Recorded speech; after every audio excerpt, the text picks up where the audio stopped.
नमस्कार दोस्तों, स्वागत है आप सभी का हमारे चैनल ऑनलाइन एंड ऑफलाइन ज्ञान में। सबसे पहले आप ये छोटी सी वीडियो देखें और इस बच्चे की बातें को सुने, फिर हम जो है पूरे मुद्दे पर बात करते हैं। तो सर मैं आपको ये बताना चाहती हूँ कि 20% आपने हमको नहीं दिए। आपने हमारा 100% अधिकार छीनकर उसमें से 20% कोटा हमको आरक्षित कर दिया है। तो जो आपने 100% अधिकार आपने हमारा छीना है वो हमें वापस चाहिए। तो जो आप 20% कोटा देने का जो दावा करते हो तो हमें ये नहीं चाहिए। 20% कोटा ये आप अपने पास में रखो। हमें तो हमारा पुराना नियम चाहिए। जीएम पावर के तहत हमें रेलवे में समायोजन चाहिए। अगर आपको रेल अप्रेंटिसशिप के लिए कुछ करना ही है तो हमें जीएम पावर से रेलवे में समायोजन करने की कृपा करें। हमें आई होप कि आप लोगों ने इस बच्चे की वीडियो को देखा और इसकी बातों को सुना। ये बच्ची गुहार लगा रही है कि हमें रेलवे में जो अप्रेंटिसशिप होती है उसके बेसिस पे 20% वाला कोटा नहीं चाहिए।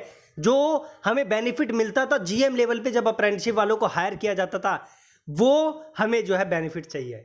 अब आप लोग जानती हैं 2-2.5 साल से कितना बड़ा मुद्दा चल रहा है कि रेलवे में आईटीआई वाले बच्चों को अप्रेंटिसशिप के बाद पक्का किया जाए। जो बच्चे रेलवे से अप्रेंटिसशिप करते हैं उनको पक्का किया जाए। एक चीज़ और बता दूं यार, देखो बुरा मानने की बात नहीं है। जो जिस विभाग से अप्रेंटिसशिप करता है ना, उसको वहीं से ही बेनिफिट मिलता है। अगर आप ये सोच रहे हैं कि अगर आप अन्य विभाग से अप्रेंटिसशिप करके रेलवे में बेनिफिट पालेंगे तो वो आप लोग की गलत सोच है। आप लोग को ऐसा बेनिफिट नहीं मिलेगा। आपने जिस विभाग से अप्रेंटिसशिप की है, रेलवे वाले रेलवे को देंगे बेनिफिट, आईओसीएल वाले आईओसीएल को, ओएनजीसी वाले ओएनजीसी को, या फिर कोई अन्य देगा वो अन्य को देगा। ठीक है, आप ये सोचेंगे कि मैं यहाँ से अप्रेंटिसशिप करूँगा तो मुझे रेलवे में भी बेनिफिट मिल जाएगा, ऐसा कोई भी प्रावधान नहीं है। अगर आपको लगता है कि ऐसा प्रावधान है तो भाई हमें प्रूफ दीजिए, हम उस टॉपिक को क्लियर करेंगे। वैसे ऐसा कोई प्रावधान नहीं है। अब आपने देखा होगा कि 21 तारीख को जो है अप्रेंटिसशिप वालों की तरफ से ब्लैक डे था। बहुत बड़े मुद्दे उठाए गए, लेकिन बहुत बड़ी मात्रा में जो है बच्चे नहीं गए। फिर भी जो कल मीटिंग हुई 22 तारीख को, उसमें आप लोगों की बातों को रखा गया और आप लोगों की बातों को रखा गया, आप लोगों की बातों को सुना भी गया। अब मैं भगवान से दुआ करता हूं कि इसके पीछे किसी भी प्रकार का पॉलिटिकल एजेंडा ना हो। अगर पॉलिटिकल एजेंडा हुआ तो आईटीआई वाले बच्चों की, अप्रेंटिसशिप वाले बच्चों की उम्मीद टूटती है। ये जो न्यूज़ है ये एकदम सही है। कोई भी व्यक्ति अगर आपको बोलता है कि ये न्यूज़ गलत है तो वो जो है व्यक्ति खुद गलत है। कल ही इनकी मीटिंग हुई है और आईटीआई वाले बच्चों के लिए, अप्रेंटिसशिप वाले बच्चों के लिए एक बहुत बड़ा मुद्दा उठाया गया और उस मुद्दे पर काम किया गया। ये तो बोल रहे हैं कि बात हो गई है, बस जो पीयूष सर हैं, हमारे पीयूष गोयल जी हैं, उनको एक लेटर भेजना है, रेल मंत्री को लेटर भेजना है। बात वही है। वो अगर वो उस चीज़ को अप्रूव करते हैं तो फिर आने वाले टाइम पे ये जो रेलवे में अप्रेंटिस वाले बच्चे हैं इनको जीएम स्तर पर हायर किया जाएगा। अब यहाँ पर जो है क्या है, मैं न्यूज़ आपके सामने पढ़ देता हूँ। ये दैनिक भास्कर का न्यूज़पेपर की कटिंग है। इसके अलावा एक पल पल इंडिया करके वेबसाइट है, इन्होंने भी न्यूज़ छापी है। ये भी अच्छी न्यूज़ छापते हैं, मैंने इनके बारे में पढ़ा है। तो अब मैं पढ़ देता हूँ कि क्या दे रखा है। दोनों साइड पे एक ही चीज़ है, हिंदी में इधर भी दे रखा है, हिंदी में उधर भी, और सेम चीज़ है। अब यहाँ पर वे बोल रहे हैं कि विभागीय परिषद की बैठक में रेलवे में अप्रेंटिस के रिक्त पदों को भरने की प्रक्रिया जीएम स्तर पर किए जाने पर सहमति बन गई है। इस बारे में प्रस्ताव रेल मंत्री को मंजूरी के लिए भेजा जाएगा, अभी भेजा नहीं गया है।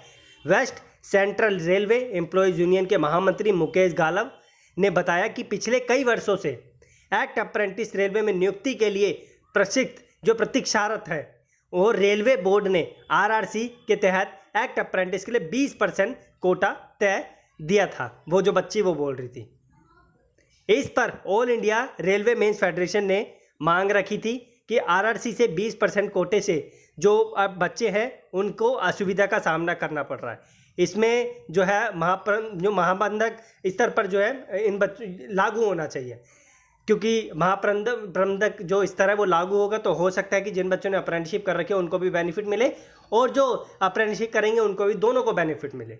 और 2014 से पहले, आई थिंक एग्जैक्ट मेरे को ईयर नहीं पता, उससे पहले इसी स्तर पर जो है वैकेंसी आती थी, इसी स्तर पर जो है रेलवे में हायरिंग होती थी अप्रेंटिसशिप की। रेलवे बोर्ड ने एआईआरएफ की मांग पर आरआरसी की बजाय पूर्व की भांति महाप्रबंधक, देखो जैसे पहले होता था महाप्रबंधक स्तर पर व्यक्तियों को एक्ट अप्रेंटिस से भरने की कार्रवाई करने के लिए प्रोसेस किया जाए, इस पर सहमति बन गई है। सहमति बनी है, खाली सहमति बन गई है। रेल मंत्री के अप्रूवल के लिए भेजा जाएगा। ठीक है, अगर रेल मंत्री इसे अप्रूव नहीं करते, डिनाई कर देते हैं, तो ये जो है ये मीटिंग का कोई फ़ायदा नहीं रहेगा। मैं आशा करता हूँ कि ये जो बच्चे हैं इनकी डिमांड को सुना जाए और रेल मंत्री जी इस चीज़ को जो है अप्रूव कर दें। अब मैं दोबारा से बोल रहा हूँ, अगर आप किसी और विभाग से अप्रेंटिसशिप करते हैं तो ये बेनिफिट आप लोगों को नहीं मिलेगा। ये बेनिफिट सिर्फ उनको मिलेगा जिन्होंने रेलवे से अप्रेंटिसशिप की है। और मैं दुआ करता हूँ कि जितने भी विभाग है, चाहे IOCL, ONGC, ऑर्डिनेंस फैक्ट्री या फिर कोई अन्य विभाग, वो जो है अपने अपने विभाग में ऐसे ही कुछ बेनिफिट को चालू करें। इन्होंने चलो 20% का कोटा तो दे रखा था बच्चों को, और कट ऑफ बहुत कम जाती है 20% देने के बाद। मैं दुआ करता हूँ कि अन्य जो विभाग के डिपार्टमेंट है, इस्टेब्लिशमेंट है, वो भी ITI वाले बच्चों को अगर वो वहाँ से अप्रेंटिसशिप करते हैं तो उनको बेनिफिट दे। मैं तो ये बोलता हूँ कि सरकार को एक गाइडलाइंस जारी करनी चाहिए, अगर बच्चा यहाँ से अप्रेंटिसशिप करता है तो उस विभाग में उसके लिए कुछ ना कुछ स्पेशल होना चाहिए अप्रेंटिसशिप करने के बाद, क्योंकि तभी बच्चों को प्रॉपर तरीके से बेनिफिट मिल पाएगा। बाकी कुछ अन्य मैंने चैनल्स, एक अन्य चैनल डिस्क्रिप्शन में दे रखा है, कुछ मैंने लिंक्स दे रखे हैं इंस्टाग्राम का, ट्विटर का, अन्य बहुत सारी चीज़ें दे रखी है, आप जाकर उन्हें ज्वाइन करें, क्योंकि वहाँ पर भी मैं आपको टाइमली इन्फॉर्मेशन प्रोवाइड करने की सोच रहा हूँ। मैं इंस्टाग्राम पे भी आपको टाइमली चीज़ें प्रोवाइड कर रहा हूँ। बाकी धन्यवाद, कीप इन टच, चैनल को सब्सक्राइब करके रखें, और मेरी दुआ है कि इन ITI अप्रेंटिसशिप वाले बच्चों को जो है इसी स्तर पर जो है चेंज किया जाए। पहले अगर वो दूसरे स्तर पे थे जहाँ पर 20% का कोटा मिलता था, अब उन्हें चेंज करके दूसरे स्तर पर लाया जाए, ताकि उनको जो बेनिफिट मिलने वाले हैं वो बेनिफिट उनको मिले। ठीक है, और ये न्यूज़ जो भी व्यक्ति बोल रहा है गलत है, उसे मेरे सामने लेकर आओ, क्योंकि अभी 1-2 दिन पहले ये मीटिंग हुई है और मीटिंग में जो मुद्दे उठे हैं उनके बारे में मैंने चर्चा कर दी है। और जो भी इनके महामंत्री हैं AIRF को जो संभाल रहे हैं, प्लीज़ आप लोगों से निवेदन है इस चीज़ को जल्द से जल्द लागू करवाएं, ताकि बच्चा जो है ITI को ऐसा ना समझे कि इससे कोई बेनिफिट नहीं होता है। अगर ITI से बेनिफिट होगा, अप्रेंटिसशिप बच्चा करेगा, अप्रेंटिसशिप से बेनिफिट होगा, तो आने वाले टाइम पे बच्चा जो है ज़रूर ITI को अपनाएगा। और जो ITI कर चुके हैं वो बच्चे जो है ज़रूर अपने छोटे भाइयों को सलाह देंगे, छोटी बहनों को सलाह देंगे कि जाइए ITI कीजिए, बहुत बेनिफिट है। वैसे बेनिफिट तो अभी भी है, लेकिन बहुत सारे बच्चों को उसका फ़ायदा नहीं पता ढंग से।